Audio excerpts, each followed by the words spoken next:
और राधिका के सिर पर जुए के ढेर चलने लग जाते हैं। आ माँ, जुए ही जुए, मेरा सिर। क्या हुआ भाभी, आपको रातों रात इतनी जुए कैसे आ गई? एक गांव में स्नेहा नाम की लड़की रहती थी। बचपन से ही स्नेहा खेल कूद और पढ़ाई में माहिर थी, पर उसकी एक कमी थी, उसे पानी पसंद नहीं था, इसलिए वो ना नहाने की कोई ना कोई वजह ढूंढ ही लेती थी। अरे स्नेहा, जून की इतनी गर्मी में भी तुझे चैन नहीं है क्या? अब तो नहा ले। नहीं मम्मी, मैं नहीं नहाऊंगी, दुनिया की सबसे कम नहाने वाली लड़की बनूंगी मैं। सब शौक पाल लेते हैं कुछ बनने की, किसी को डॉक्टर बनना है, किसी को इंजीनियर बनना है, इन्हें ना नहाने वाली लड़की बनना है। भाई वाह। हाँ, तो ये भी तो टैलेंट है। तू मत नहा, पर मेरे लिए कुएं से पानी ला दे। एक बेटी जो नहाती नहीं और बेटा सारा पानी ही खत्म कर देता है। स्नेहा सौरभ के साथ कुएं पर पानी भरने जाती है। स्नेहा एक हाथ से सर खुजाती, दूसरे से रस्सी खींचती। बड़ी मुश्किल से दोनों पानी तो भर लेते हैं, पर स्नेहा के सर की जुएं पीछे खड़ी बिमला की बाल्टी में गिर जाती हैं।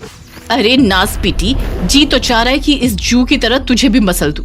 मेरी बाल्टी भी अशुद्ध हो गई, आज तो तेरी माँ से बात करनी ही होगी। गुस्से में तमतमाती बिमला रेखा के घर जाकर स्नेहा की खूब शिकायत लगाती है। अब तो नहा ले स्नेहा, लोग बातें बनाने लगे हैं, जुएं तेरी बुद्धि भ्रष्ट कर देंगी। स्नेहा की ना नहाने की आदत बचपन से कुछ ज्यादा ही हो गई थी। वो इतना कम नहाती थी कि उसके सर में जुएं के ढेर हो गए थे, पर इस बात से स्नेहा के सर पर कभी भी एक जू न रेंगी। दिन बीतते गए और स्नेहा अपने कॉलेज के आखिरी साल में पहुंच गई।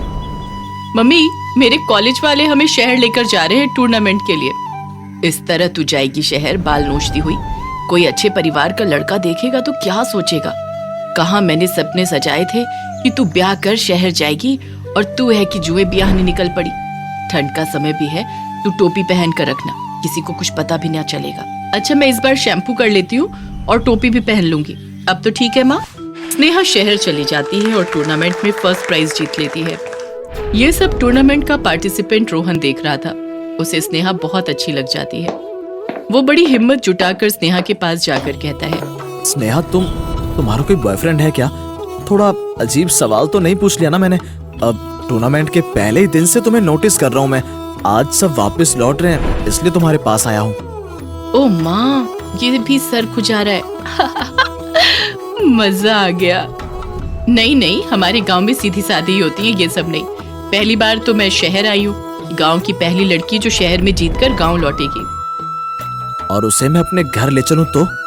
रोहन अपने परिवार के साथ स्नेहा के घर उसका हाथ मांगने चला जाता है। रेखा तो इसी इंतजार में थी और स्नेहा की शादी रोहन से हो जाती है। अपनी बेटी को सीख देती हुई रेखा कहती है, बेटा, तुम्हारे ससुराल में किसी को ये पता न चल पाए कि तुम्हें जुए हैं, वरना कहीं वो शादी न तोड़ दे। नहीं नहीं माँ, मैंने तो रोहन को भी सर खुजाते देखा है। तेरी बातों से तो मैं भी सर खुजा लूं बेटी, तू बस अब बाज आ जा। नेहा ससुराल में पहले दिन सुबह सुबह साज श्रृंगार कर अपने कमरे से निकलती है और सीधे रसोई में जाती है। सर पर प्लास्टिक की थैली बांध लेती हूँ, वरना जुएं गिरने लगेंगी। नेहा पहली रसोई की तैयारी करने लगती है, जिसे देखकर उसकी सास बहुत खुश होती है। मेरा मोहन तो साक्षात अन्नपूर्णा ले आया, और एक मेरी बड़ी बहू है, 12 बजे से पहले तो आंख नहीं खुलती उसकी। पर बहू, तूने ये सर पर पॉली बैग क्यों पहना है? वो हाइजीन मम्मी जी, हाइजीन। हाय, मैं वारी जाऊं। स्नेहा सर पर प्लास्टिक बैग बांधे सारे काम करती। उसे इतना काम करता देख सब उसकी तारीफ करते नहीं थकते थे, जिससे उसकी जेठानी राधिका जलन से भर जाती है। ये गांव की गवार नौकरानी लाकर मेरे सर पर बिठा दिया है सबने। वहाँ गोबर उठाती होगी और यहाँ इतना बड़ा घर देखकर बौखला गई है। शरीफ बन रही है, इसका असली रंग तो मैं निकलवा कर रहूंगी। नेहा दिन भर सर पर प्लास्टिक पहने रहती और रात को प्लास्टिक हटाकर रात भर आराम से सर खुजाती और जमीन पर सो जाती। उफ, परेशान कर दिया है इन जुओं ने। अगली सुबह, देवरानी जी, ये हाइजीन कब तक रखेंगी? किचन से बाहर आ गई हैं, अब उतार दीजिए। वो मैंने हेयर स्पा करवाया है तो रखना पड़ता है। कुछ तो गड़बड़ जरूर है, कहीं ये गंजी तो नहीं? इसका पर्दाफाश तो करना पड़ेगा। नेहा घबरा जाती है और अपने कमरे में जाकर अपनी माँ को फोन लगाती है। माँ, मेरी जेठानी को मुझ पर शक हो गया है, तू कुछ करना। अब क्या होगा, मैं पकड़ी जाऊंगी।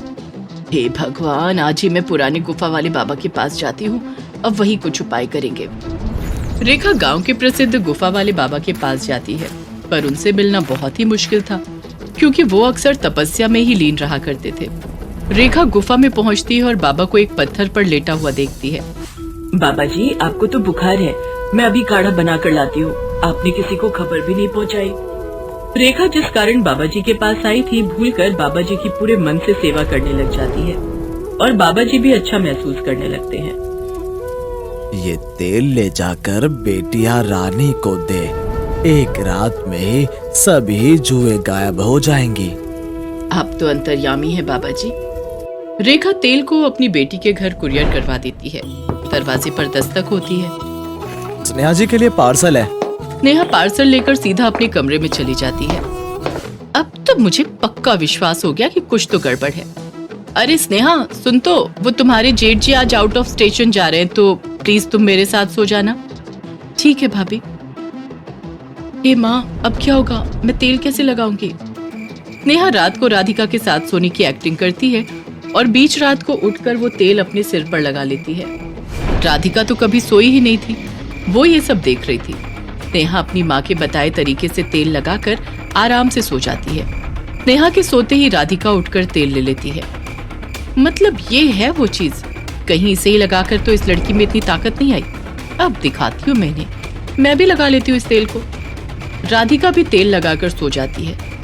अगली सुबह स्नेहा के सारे जुएं गायब हो जाती हैं और राधिका के सिर पर जुएं के ढेर चलने लग जाते हैं। आ माँ, जुए ही जुए, मेरा सिर।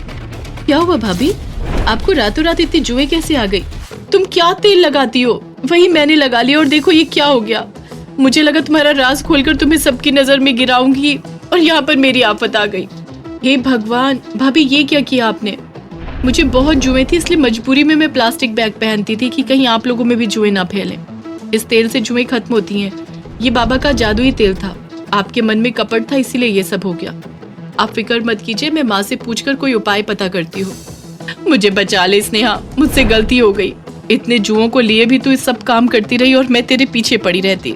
स्नेहा अपनी माँ को कॉल लगाती है और बाबा से इस तकलीफ का उपचार पूछने को कहती है।